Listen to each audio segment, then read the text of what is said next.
Hello, salutare băieți, bine v-am găsit la un nou vlog și de data asta o să vă prezint un Volkswagen T3 din 1983.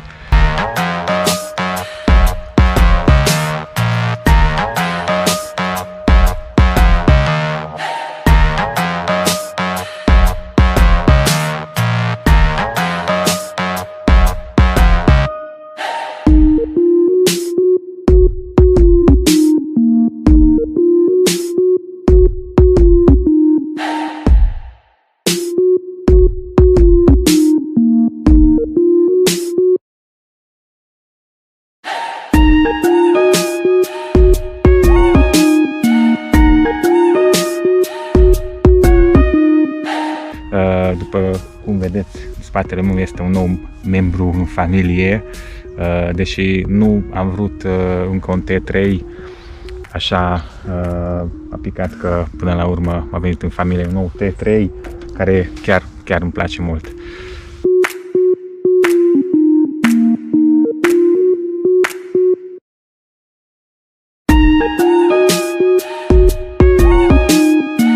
Am avut T3-ul cel roșu din 1990, Caravelle, caroserie foarte frumoasă, interior foarte frumos, dar nu prea am avut timp să restaurez, să schimb motorul, pentru că, după cum știți, a fost cu motor defect. Așa că am avut un prieten care a vrut să înceapă un nou proiect cu o caroserie bună și am făcut schimb cu el. Eu mă bucur de această mașină și el o să facă din T3-ul cel roșu o mașină adevărată, chiar foarte faină.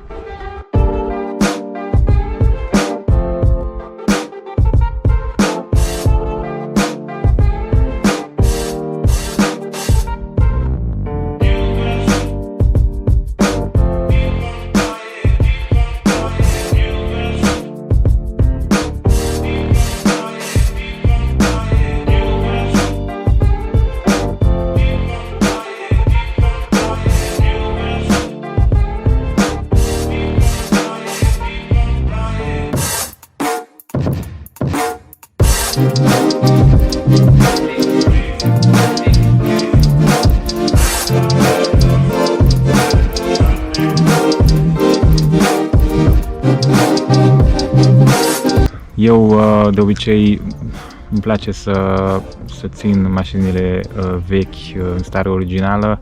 Mașina asta nu este în stare originală și chiar nici nu am crezut că o să-mi placă chiar așa de mult. Dar de când am la mine de câteva zile, chiar m-am îndrăgostit foarte mult de ea și îmi place extraordinar. Deci mașina, zic eu, că o să rămână exact așa cum este.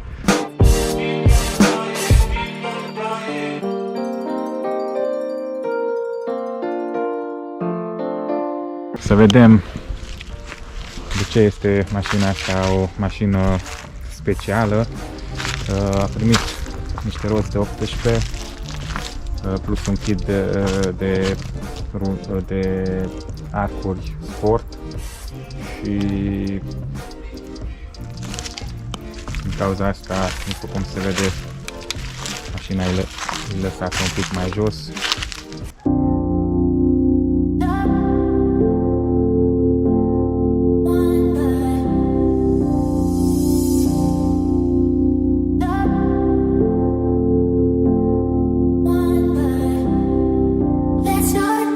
Are un motor de 1.9 1Y cu cute ABM și cu un turbo Garrett. Pot să zic că merge foarte bine mașina.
Hei, mulțumesc frumos că ați fost și astăzi alături de mine.